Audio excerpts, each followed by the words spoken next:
Come on, man. What are we talking about? Right and wrong. Come on, man. What are we talking about? Right and wrong. Corn Pop was a bad dude. Whoa. Corn Pop was a bad dude. Whoa. Come on, man. What are we talking about? Right and wrong. Welcome to Right and Wrong. This is the show where we try to wake up the woke by talking common sense about the issues of the day. I am your host, Brian Ruka, and with me as always over there is producer Juice, just dominating things like he normally does. We hate to disappoint you loyal listeners this week, but we have to be honest, got a little tied up with celebrating this great country over the 4th of July, and we were on vacation for a few days, so we haven't been able to really get the A-list material ready for a show this week for you. So instead of giving you just a nothing, we have decided to put together a compilation of some of our favorite and most highly rated Come On Man segments for you, our listeners.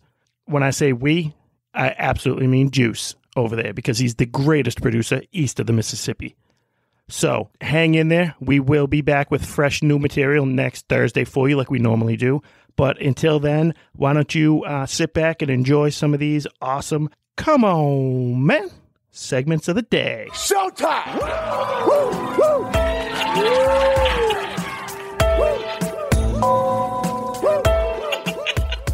This one coming up here was from episode number 5, titled Presidents, Poets, and Pedophiles. Sit back and enjoy. Why don't you take a listen first here what the corporate president had to say. I'm here as a mother of 2 queer children, actually, one transgender child and one pansexual child. Hold on, Juice. One transgender child and one pansexual child? What language are we speaking here? Come on. Sorry, keep going. And also as a leader. And that was the thing that really got me because I have heard so much from so many of my colleagues over the course of the last couple of weeks in open forums and through emails and phone conversations. And I feel a responsibility to speak, not just for myself, but for them, to all of us. We had an open forum last week at 20th where again, the home of really incredible, groundbreaking LGBTQIA stories over the years where one of our execs stood up and said, we only have a handful of queer leads in our content. And I went, what? That can't be true. And I realized, it actually is true. We have many, many, many LGBTQIA characters in our stories. And yet we don't have enough leads. I don't know. I mean, I just think they're going over the top with this stuff. They're trying way too hard to try and plant it into every little piece of content that they have. I mean, come on. She's saying like whatever, like there wasn't a lead character or something like that. And then I think she says that they tried to always put characters like that identified as gay and queer or whatever into Disney movies. They've been doing that or something. And I don't know. I mean, I just, like I said earlier, I don't think someone's sexual preference or whatever needs to be like the highlight or the most important part of a character or of a person. By making a character in a Disney movie or whatever, like their most important feature being that they're gay or queer or non-binary or whatever it might be, you're dehumanizing them right off the bat. You're saying that's the important thing about this person. Doesn't matter their mind, their heart, their intentions, what they doesn't matter who they are. It just matters what they are. You've reduced them down to a what instead of a who. And she talks about like something about gay characters before, and if there were, yeah, I'm sure there were. That's true, but it wasn't like flashing like a neon sign, like look over here, this person is gay. We're representing them. I mean, Timon and Pumbaa, weren't they gay? I don't know. Pinocchio, I always thought was gay, right? Who else? Everyone says Elsa is a lesbian, so that's okay. I mean, they made LeFou gay in the Beauty and the Beast live action. Who else they got? Sebastian? Wasn't he gay? I don't know. So I think they have a lot of representation, and it's just not the most important part of that character. It doesn't make them who they are. It doesn't define that character in their shows. And they're going down a slippery slope when they're going to start trying to fit every little thing into a box that's going to try and make everybody pleased, because it's just not going to happen. And you're alienating the majority of your consumer base to appease a very, very small category of people. Take a listen to this one. I think this lady is the diversity, Disney diversity and inclusion manager. This is what she had to say. Last summer, we removed all of the gendered greetings in relationship to our live spiels. So we no longer say ladies and gentlemen, boys and girls. We've provided training for all of our cast members in relationship to that. So now they know it's hello everyone or hello friends.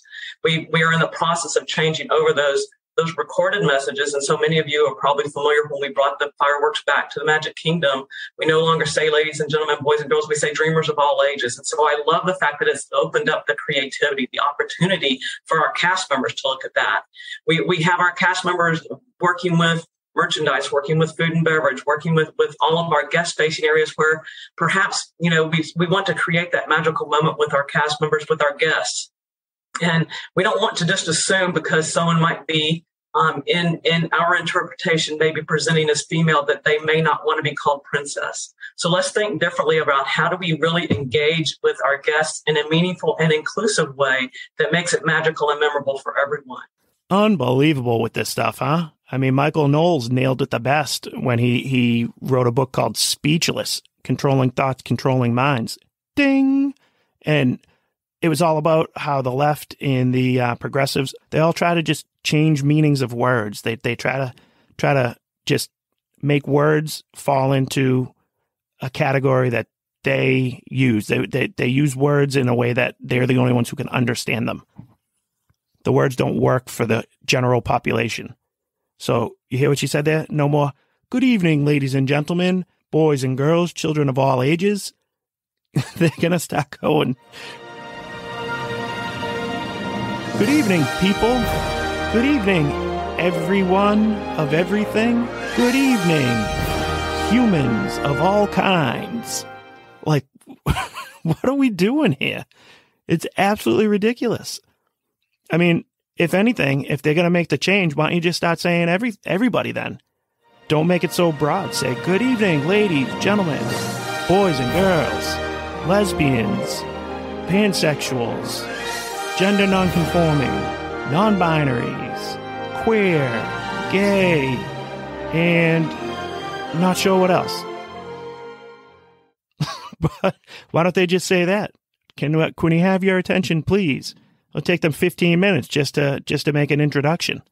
We've provided training for all cast members to stop referring to people as boys and girls or ladies and gentlemen. Wow. Yep, this is the world we live in. This is 2022. And now, do we understand why it's so important to stand up and speak about these things on the local level, to notice them when they're going on in our own school districts? Why it's so important to be involved with this kind of thing, and why this is the most important issue of our time right now? That's why. They want to steal the culture. They want to indoctrinate our children to satisfy some sort of perverse sexual weirdness that they hold. I mean, come on. The first woman there with the pansexual and what a bisexual child, I forget what she said now, but like, how do two of your kids end up identifying like this? I mean, the apple doesn't fall far from the tree, right? Were they just an anomaly that a family like that would have two children within that same household end up subjecting themselves to something like this, or fall victim to this ideology? Of course, it's not a coincidence. This lady forced that upon her own children. That's how they turned out like that. And that's what's going on. And it's sickening. I don't understand why we're okay with this. So I guess the last thing I have to say about it is diversity lady, Disney lady president there. All I have to say to you is, Come on, man. all right. And this one here coming up is from episode number 6. It was titled Separation of Patriots and Progressives. This one really just cracked me up. I don't know why he insists on these ridiculous stories of his, but he was talking about trucks the other day and something going on with the with like some Truckers Act thing they're trying to do for supply chains and this, that, or the other thing, whatever he's trying to do. But he has to go off script for a second and give you this ridiculous story about some time that he was jumping in and driving trucks when he was a young senator. I don't know how else to set it up for you, but it's just ridiculous. This is a lot like our corn pop story. I don't know. I guess I set it up good enough for you. Take a listen to President Biden here. I got a commercial license because my dad used to run an automobile agency. And I used to have to go up to the body shop up in Philadelphia from Wilmington. And when they'd order a trailer or a cab, they'd sell the cab. And so I had to have a license to be able to drive it up and back. And so during the trucker strike years later, when I was a young senator, there was a guy who ran steel from Deemer Steel out to Ohio. And so I decided to ride out with him to see what it was like on the strike. And I was driving, going through Shiloh, Ohio. And his handle was Big Ten. And remember, everybody, all the truck stops were being blockaded at the time during the strike. And he called. He said, Big Ten wanting to come in. I forget exactly how he said it. Oh yeah, that's how he said it. Big Ten to Secret Squirrel, requesting permission to come in for landing. Oh, this is Big Ten. And the only woman truck driver I ever knew I met that day, she said, "This is Big Mama, no room." Swear to God, true story. Swear to God, absolutely not a true story. I would bet money that that's in his notebook of ridiculous made up stories for cocktail parties. He's got a whole file full of this nonsense, and he busts it out from time to time. And it's just great for us because I think he actually thinks that this makes him relatable and likable, but he just sounds like a moron. Big Ten to Big Mama. Come on. The guy just, in that whole speech, he was talking about how that they're creating more opportunities for women to be in the place there. And he's talking about the woman that was in control back in the 70s or something. Who knows? I mean, maybe he was talking, he didn't mean Big Mama. He was really talking about Large Marge. What do you think, Juice? Be sure and tell him Large Marge sent ya. Yep, that's right. Just tell him Large Marge sent you. That's what he heard. I don't know. Is Francis stealing his bike, too? Is he going to tell us about that next? I don't know. Maybe he's been watching the Austin Powers trilogy, too, and he's trying to channel his Dr. Evil for himself so he could kind of relive this moment for us. Breaker, 1-9er, this is Goldie Wang. All right. 10-4 there, Goldie Wang. This is Rubber Ducky. What's your 10-20, over? I've got Preparation H in my rear and Smokey the Bat in my back door. We got our convoy, over. Yeehaw! Copy that, you some bit pile of monkey nuts. Open wide there, Rubber Ducky. I am entering your mouth now, over. Yep. But that's Grandpa Joe for you. Got Corn Pop, Big Mama, Big Ten, Dr. Evil, Large Marge, Pee Wee Herman. All the whole crew. They're all part of his wheelhouse. I wish I could continue on this. I really don't know what else I can say to our president except the words that he said best. Get ready, Juice. You ready, Juice? Mr. Joe Biden, President of the United States, you have earned yourself a good old-fashioned. Come on, man. All right, here is one from episode number 12, titled In the Eye of a Hurricane. We're going to kind of go back in time a little bit with this one. It's from, maybe 6 months ago now, but my man Juice brought it back up on Twitter, and we couldn't help but laugh about it this week.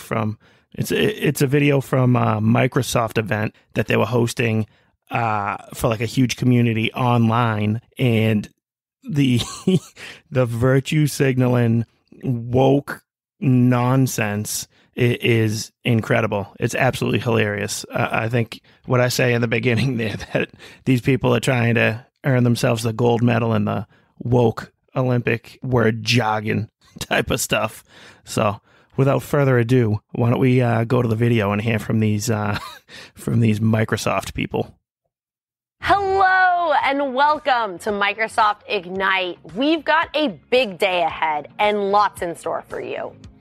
First, we want to acknowledge that the land where the Microsoft campus is situated was traditionally occupied by the Sammamish, the Duwamish, the Snoqualmie, the Suquamish, the Muckleshoot, the Snohomish, the Tulalip, and other Coast Salish peoples since time immemorial. My name is Allison Wines. I'm a senior program manager in our developer tools division. I'm an Asian and white female with dark brown hair wearing a red sleeveless top. And I'm Seth Juarez, program manager in the AI platform group. I'm a tall Hispanic male wearing a blue shirt, khaki pants. Today we kick off 2 days of learning more about the latest solutions, exploring how these key innovations can empower you to do great things, and connecting with peers from around the world. Hello, everyone. I'm Natalie Gadilla. I'm a Caucasian woman with long blonde hair, and I go by she, her. I'm a product marketing lead here at Microsoft and co-host of the podcast Security Unlocked with this guy. Yes, that would be me. Hello, everyone. I'm Nick Fillingham. I'm a Caucasian man with glasses and a beard. I go by he, him, and I'm a security evangelist here at Microsoft. Yes, that is real life. Oh my God, I love it. That guy, how about the guy with the blue shirt and khaki pants? He was so proud of himself that he had that on for an outfit today. He was like pumped when he got to work and he realized that it was video shoot day. He was like, yes, today's the day that I wore this blue polo and these khaki pants that I have on. Oh, thank goodness it wasn't my X-Men t-shirt and sweatpants that I typically would be wearing. What a tool that guy is. He loved it though. So happy about it. Khakis. She sounds hideous. And how about the other one there? You guys got to see this video. Hopefully we can post it somewhere again. Like I said, the Juicebox there had it up on his Twitter, Juicebox1423. But how about that other guy, Nick Fillingham, towards the end there? Notice that he conveniently left out the fact that he has a god-awful mohawk. He mentions that he's got glasses, a beard, he identifies as he, or whatever he said, but he leaves out that mohawk. And I wonder if he left it out because it is culturally insensitive to those Native American tribes that were mentioned at the beginning of this video. Or maybe it's just because that's a ridiculous haircut for a 40-something-year-old man to try and wear if he wants people to take him seriously. A mohawk, is what 12-year-old boys get for summer vacation. Okay, Nick, the fact that people like this are in charge at major companies is extremely troubling. These people are the products of a severely broken education system in America. And this is just not sustainable for the long-term success of our country here. It's not. I don't know. This is a fun segment typically.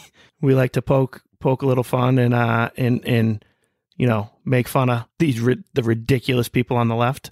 But I don't think it's any laughing matter here these days to, keep picking on people like this. So I figured if I can't pick on them, why not just join them? And maybe I could start delivering my message here on the Right and Wrong podcast, in the same way that they would deliver a message coming from them. So here we go. I'll try and see if I can do it like they can. Hello and welcome to the Come On Man segment of the day. First, I'd like to acknowledge that I'm recording on land that traditionally belonged to the Wampanoag, the Narragansett, and the Warrens. My name is Brian Ruker. I'm an immature podcaster trying to make a living doing this here thing that I'm doing. I'm a peach mammal who is native to America, born and raised in America, who identifies as an American. I'm wearing a backwards black cap to hide my bald head. I have a mediocre-looking beard, and I carry around a dad bod with me. My pronouns are nope, no way, not happening. Over there is producer Juice. He identifies as Truth. He's wearing a black shirt with black shorts with a black hat and black sneakers. He's the original inventor of the Atkins diet and a founding member of the Donnie's fan club. He's got some badass tattoos, and he is locked and loaded to protect his family from any intruders dumb enough to target his house. I'm providing this kind of programming to help enable you to feel confident rejecting the nonsense that is forced on our culture from the left. Hopefully, you'll subscribe to our show and help us grow a realistic community of normal, non-bath salt sniffing people that just want to return our country to the common sense principles that once made us great. Stay tuned to the show, okay? I don't know. How did I do there, Juice? You think I pulled it off? Can I fit in with these Microsoft nerds? I don't know. Well, if I can't, if they're going to reject me, then I might as well beat them to the punch. So, Microsoft nerds doing your woke jogging, virtue signaling nonsense. I got nothing else to say to you guys except... Come on, man. Oh, I love it. All right, this one here is from episode number 13, titled Wokeness Above All. And we have got a really good one for you today. It's from a House judicial hearing on abortion care access that took place last week, and I'm sure that you've at least seen something about this, but our target of the day is going to be a pro-abortion activist who has all those credentials that we talked about at the beginning of the show, very educated, and, and called for the hearing to defend abortion, and I I can't even explain what was going through this woman's head. So why don't we just go right to the clip? You could take a listen and see what she had to say. What do you say a woman is? I believe that everyone can identify for themselves. Do you believe then that men can become pregnant and have abortions? Yes. What? Yes. Men can become pregnant and have abortions. Wow. And as she speaks, and the name pops up and it says executive director underneath her name. How is that? How is she an executive director? Sign me up, please. I could executive direct something. I don't know what it is, but you have somebody, a person in a position of power that can sit there with a straight face and say, yes, a man can become pregnant. This is 2022, ladies and gentlemen. Wow. It goes on. So abortion should be allowed then, by your definition, for any reason, for any purpose, at any stage, right? I trust people to make decisions about their body, and then when relevant, I think that they need to consult their medical practitioners. Okay. And not if it is, Congress. listen, let me just ask you this question. If it is not lawful and morally acceptable to take the life of a 10-year-old child, I assume you agree with that, right? That would be wrong, correct? I believe that. Okay. That is And wrong. a 2-year-old child, same thing. That would be murder. We would all agree that's wrong.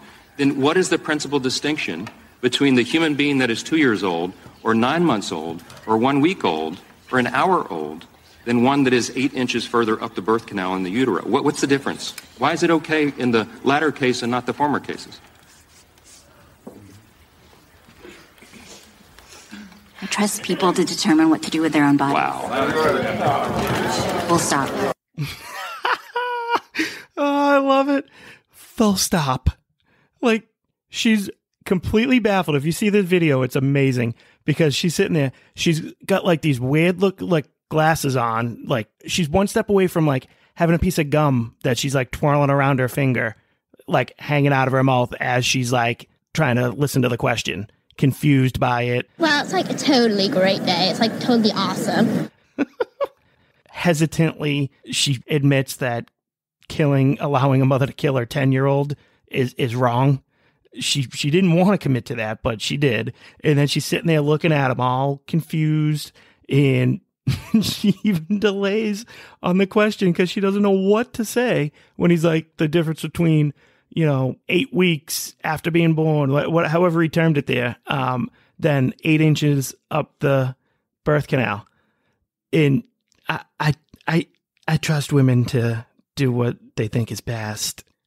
And then gets the reaction for people. There's like everyone's, you hear the commotion start, and then she thinks she's got like the win, like she's ending the debate right there with the full stop. That one, remember that one for us, ladies and gentlemen, because that is going to be a go-to for me throughout the right and wrong show here. All right, I'm going to use that quite often, I think. Full stop. Oh, how do you have a conversation with somebody like that? How can you even how can we live together in a reasonable society under the same rules of the law if you're dealing with someone who literally thinks that men can become pregnant and that it's okay to just murder innocent children up to the second they come out of their mother's birth canal? She looks to me, at least, like she doesn't even see the problem with any of her logic. And that is somebody who has way more credentials than me, I would assume. I'm sure she has more formal education than I do. Me and my 12 years of Catholic school. So that person right there is going to be looked at with more credibility in society than somebody like me, who's just using common sense to tell you what's right and wrong, or common sense to tell you that men have penises and girls have vaginas, that women are the only sex that can become pregnant and produce life. Like, that's not up for debate. That's not a question. That's not even, shouldn't even be wasting our time having to discuss something like that. And that's a full stop. So Miss Emmy Arambide, executive director of pro-abortion, on-demand, full-stopping pregnant men community, you, my friend, get yourself one big, fat, classic. Come on, man. Gotta love these episode names. I just enjoy saying them back to you guys. That, again, is from the greatest producer east of the Mississippi, Mr. Juice Manzata. No, I'm not joking. He comes up with all the titles, ladies and gentlemen. Great mind over there behind the keyboard. I would have thought, had I not seen it on paper and heard them talk about it, that I was making this up. Not a joke. No. This one here is from episode number 15, our Pride edition. It was titled List Lunches and the Failing Queen. And I cannot wait to get to this one. It comes courtesy of the new documentary film by Mr. Matt Walsh of the Daily Wire titled, What is a Woman? We're going to play clips from one of the people that Matt was able to interview throughout the documentary. And man, it is something you need to hear to believe. So without further ado, why don't we take it away, Juice, and let this crazy lady introduce herself for us. My name is Michelle Forcier, and I have a medical degree from University of Connecticut, residency, University of Utah Pediatrics, and I've worked for a number of different Planned Parenthoods for 20 years. I do advanced contraception and abortion, as well as gender hormones, and sort of looking at the whole sort of schema of gender, sex, and reproductive justice. Wow, what an introduction she gave herself there, huh? That's an impressive list of absolutely nothing. Crazy buzzwords and credentials, which we covered last week on the show, means absolutely nothing to us here on the Right and Wrong show. Let her get going and you'll see how valuable those credentials really are. I'd rather get that guy from There's Something About Mary when he just says, I'm a pizza delivery boy. Name's Norm. Hi. Just give me one of those instead of her rambling nonsense. But why don't we jump on to the next part of the clip there, Juice? Yeah. Well, I mean, there's research and data that show that babies and infants understand differences in gender. Some children figure out their gender really early. And the reason why we say, oh, that's interesting or important is because they're figuring out their gender identity is not necessarily congruent with their sex assigned at birth. What? Yeah. How about that little like noise she made at the beginning of the of her answer to yeah. Yeah. Yeah. Yeah. Whatever that was.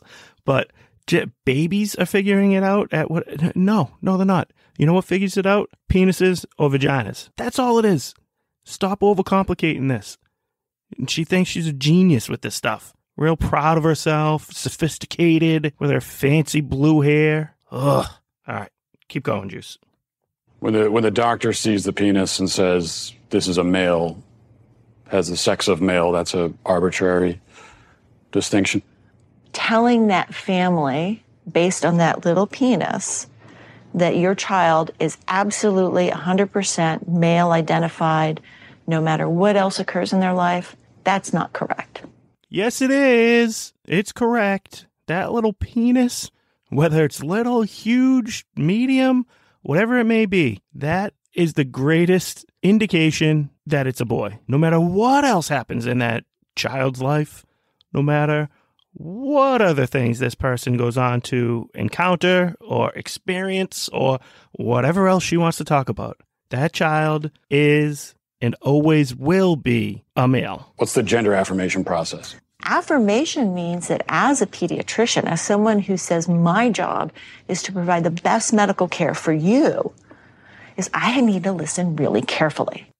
Did you notice how she started talking to him the way she would talk to one of the children that is there to see her? Yeah. Yeah. See, I want to talk about affirmation means whatever it is in front of me that we're gonna discover. So manipulative. Absolutely absurd. I'll let her keep going. And how I put it in words for kids so that they can understand it is, tell me your story. Where have you been in terms of your gender and your gender identity? Where are you right now? And more excitingly, where would you like to be in the future? Yeah, more excitingly for her, because that's her time to tell them where she would like them to be in their future. Because she's going to coach them and push them into changing, trying to change the whatever sex they actually are at that moment. Because that's her objective. That is her agenda, and that's her goal when she has these kids coming to see her. At what age does the medical transition begin with medication? So medical affirmation begins when the patient says they're ready for it. So that could be a kiddo who is just starting puberty and panicking because they're getting breast buds or their penis is getting bigger and busier, and they're worried about all kinds of masculine changes. And that way, puberty blockers, which are completely reversible. No, they're not. And don't have permanent effects, are wonderful because we can put that pause on puberty. Just like if you were listening to music, you put the pause on and we stop the blockers and puberty would go right back to where it was. The next note in the song just delayed that period of time. You can't pause puberty, you psycho. What is wrong with this lady? She seriously believes that? Get out of here with that. This is insane. This woman should have her medical license taken away from her. She should lose all credibility and status that she has within the psychiatric community. But nope, she's gonna be praised. I'm sure. Actually, I haven't even looked into it since this aired. It's been less than a week, but I'm sure she's already a victim. I'm sure she's already claiming that she's being bullied, harassed, whatever. I'm sure people have found her somewhere on Twitter, on social media, and told her what she should have been told a hell of a long time ago. Let's finish it up here, Juice, with this one last little clip.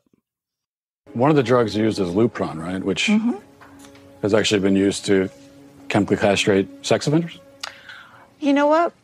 I'm not sure that we should continue with this interview because it seems like it's going in a particular direction. Well, you're a medical professional. I am a medical professional. So you don't want to talk about the drugs that you give to kids, or?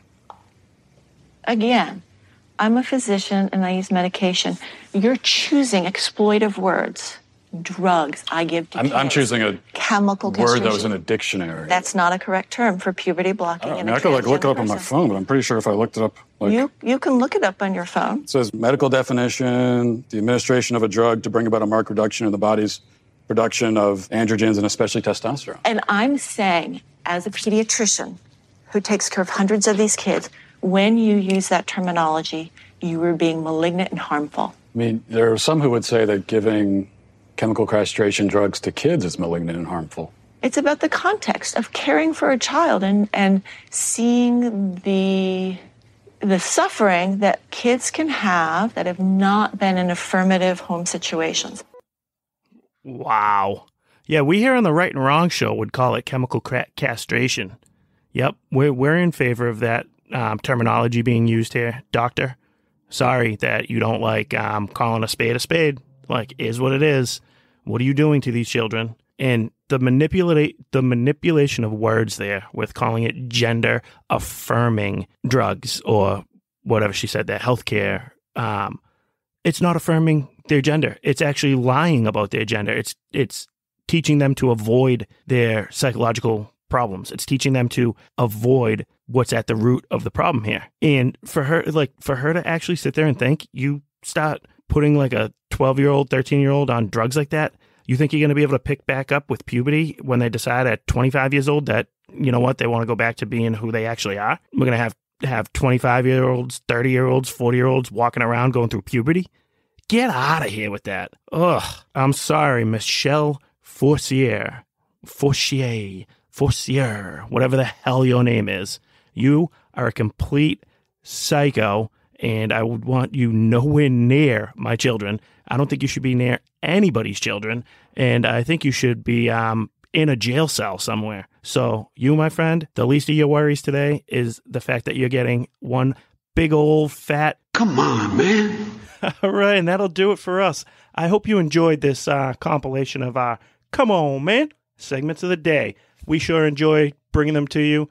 We appreciate all the love and loyalty you guys have shown us throughout our run here on the Right and Wrong show. And as promised, we will be back next week with fresh material for you. Until then, I don't think I have anything else to say to you guys except thanks for having me.